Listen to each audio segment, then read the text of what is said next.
پاکستان جائیں گے تو حالات چینج ہوئے ہوں گے، لیکن یہ چیزیں پے کرنی پڑتی ہیں. جس طرح کر کے انہوں نے جواب دیے کہ جی کہ میں آنکھوں میں آنکھیں ڈال کے بات کرتا ہوں، اور میرا ان کے ساتھ جنرل نہ صرف قمر جاوید باجوہ صاحب کے ساتھ بھی معاملہ تھا، اور وہ معاملہ ذاتی نہیں تھا، وہ معاملہ پاکستان کے خزانے کا معاملہ تھا. وہ تاثر یہ دینا چاہ رہے ہیں کہ جی کہ ہمارا پھڈا یہ تھا کہ وہ پیسے مانگتے تھے، میں پیسے نہیں دیتا تھا.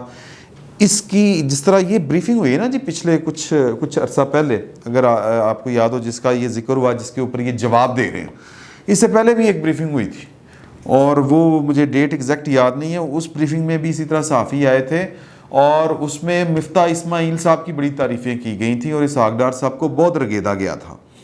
قمر جاوید باجوہ صاحب کے بارے میں ہی وہ مشہور ہے کہ وہ بریفنگ ہوئی تھی، اور ان کا کہنا تھا کہ مفتاح اسماعیل چیزوں کو سمجھتے ہیں، اور اسحاق ڈار صاحب کو، یہ میں کوٹ ان کوٹ بتا رہا ہوں بات جو مجھے ذرائع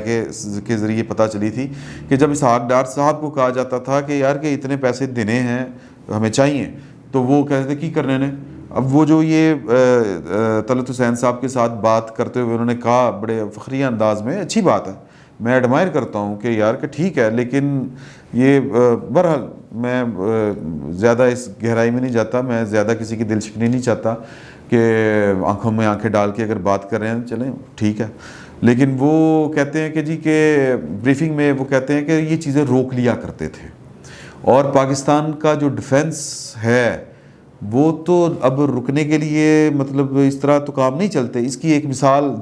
مجھے کسی ایک اور بندے نے دی، یہ جنرل قمر جاوید باجوہ صاحب نے مثال دے کے یہ والی بات نہیں سمجھائی تھی. یہ جب میں نے کسی ایک اور دفاعی تجزیہ نگار سے بات کی تو انہوں نے مجھے کہا کہ یار کہ دیکھو بات سنو، بات یہ ہے کہ ہمارے پاس ایک گن ہے، اس گن کی گولیاں ہیں، اچھا وہ ایمونیشن ڈپو میں ہمارے پاس تھوڑی رہ گئی ہیں، تو وہ ہم نے ختم ہونے سے پہلے منگوانی ہے. تو جب ہم یعنی حکومت کی وزارت خزانہ کو کہیں گے کہ سر کہ یہ گولیاں کم پڑ گئی ہیں، ہمیں گولیاں اور چاہیے، تو گولیاں منگوانی ہیں، پیسے دیں، تو اگر وزیر خزانہ کے کی کرنی ہے، پہلے جا کے ان دسو گے جناب کہ دیکھیں اے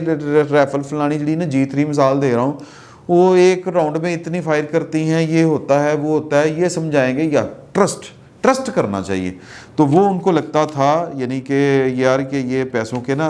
کوئی عیاشی وشی کرنے کے لیے ڈیفنس کے نام پر لیتے ہیں پیسے، اسحاق ڈار صاحب کو لگتا تھا. اور وہ جو بات انہوں نے کر دی، پھر وہ جو انہوں نے حوالہ بھی دیا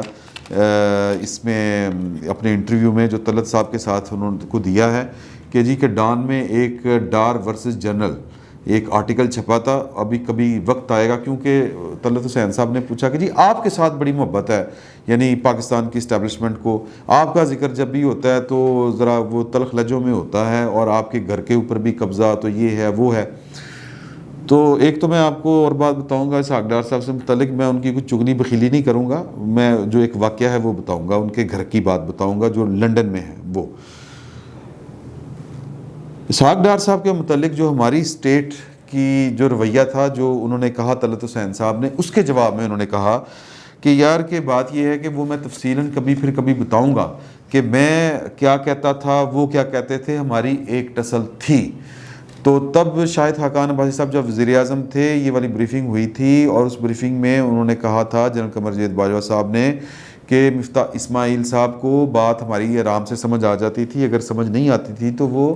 ہمارے اسحاق ڈار صاحب کو سمجھ نہیں آتی تھی. تو بہرحال یہ اسحاق ڈار صاحب جو کہہ رہے ہیں، اور پھر وہ جو جس طرح اس بریفنگ میں ان کا جو ذکر آیا وہ کہ فورجری کا بھی ان پر الزام لگا، اور پھر کہ جی کچھ سیاسی فیصلے ہونے ہوتے ہیں، اس طرح کر کے جو باتیں کی، یہ جو شاید وہ ان کشیدہ تعلقات کا بھی وجہ ہو سکتی ہے اس طرح سے ان کا ذکر آنا. جس طرح کر کے شاہد خاقان عباسی صاحب کا بھی ذکر اس بریفنگ میں، لاسٹ بریفنگ میں آیا تھا، وہ کچھ اچھے الفاظ میں نہیں آیا تھا، وہ بھی میں نے آپ کو وجہ بتائی تھی. اور لیکن اسحاق ڈار صاحب جو ہیں وہ مجھے لگتا ہے کہ وہ کنفرنٹ کرنے کے لیے تیار ہیں. اب ظاہر ہے کہ یہ چیزیں میں پہلے جو میں نے گزارش کر دی کہ یہ ایک آف دی ریکارڈ میٹنگ تھی، اس میٹنگ میں جو انکشافات ہوئے وہ ذرائع کے حوالے سے سامنے آ رہے ہیں، اس کے اوپر میرا خیال ہے کہ اسحاق ڈار صاحب کو اس طرح کنفرنٹ نہیں کرنا چاہیے تھا. ان کو کسی طریقے سے کہہ دینا چاہیے تھا. کوئی ضروری نہیں کہ ہر چیز کے اوپر پھڈا ڈال کے بیٹھا جائے، یا یہ بھی ضروری نہیں ہوتا کہ ہر موقع کے اوپر آپ اپنی صفائی پیش کریں. بعض اوقات یہ ہوتا ہے کہ وقت آپ کو کوئی بہتر موقع فراہم کر دیتا ہے. تو مجھے یہ لگتا ہے کہ یہ اسحاق ڈار صاحب کے آنے والے وقت میں مزید حالات کشیدہ ہوں گے پاکستان کی اسٹیبلشمنٹ کے ساتھ، کیونکہ پاکستان کی اسٹیبلشمنٹ جو ہے وہ شاید ہمارے جو پولیٹیشین ہیں، میرا خیال ہے کہ وہ ہم سے زیادہ ہی سمجھتے ہوں گے، لیکن ہمارے بہت سے لوگ یہ سمجھتے ہیں کہ شاید اسٹیبلشمنٹ جو ہے وہ شاید کسی ایک فرد کا نام ہوتی ہے. تو اس طرح نہیں ہوتا. یہ ایک سوچ برحال چلتی ہے جو ٹریول کرتی ہے، اور وہ سوچ یا کہہ لیں کہ ایک تاثر جو پھیل جاتا ہے اداروں کے اندر، وہ میرا خیال ہے کہ اسحاق ڈار صاحب کا تاثر جو ہے وہ پاکستان کی سیکورٹی اسٹیبلشمنٹ کے اندر بطور ادارہ وہ کہ تاثر جو ہے وہ ٹھیک نہیں رہا. اس سے کسی کو فرق پڑتا ہے یا نہیں پڑتا، یہ اسحاق ڈار صاحب جانے یا ان کی سیاست جانے یا پاکستان مسلم لیگ نون جانے یا ان کی سیاست جانے. میرا ویسے ہی ایک میں خام خواہ میرا ایک ویسی تجزیہ ہے کہ جس طرح نواز شریف صاحب تو افورڈ شاید کر سکتے ہیں، شاید نواز شریف کے ساتھ لگ کے یہ بھی افورڈ کر سکتے ہوں اسٹیبلشمنٹ کے ساتھ اس طرح کر کے نام لے کے حملہ آور ہونا یا جواب دینا، اور وہ ترکی بترکی جواب دینا. تو بہرحال وہ ترکی بترکی جواب دے دیا، مقدمے تک بھی انہوں نے بات کی، اور پھر وہ ایک طرح سے کرپشن کا بھی الزام جنرل قمر جاوید باجوہ صاحب نے کوٹ ان کوٹ، اگر یہ جاوید چوئی صاحب کی بات یقیناً درستی ہوگی، ورنہ 29 تاریخ کا یہ بات آ گئی ہے سامنے، ابھی تک کوئی تردید آ جاتی تو. لیکن خیر انہوں نے جنرل قمر جاوید صاحب کا باجوہ صاحب کا نام نہیں لیا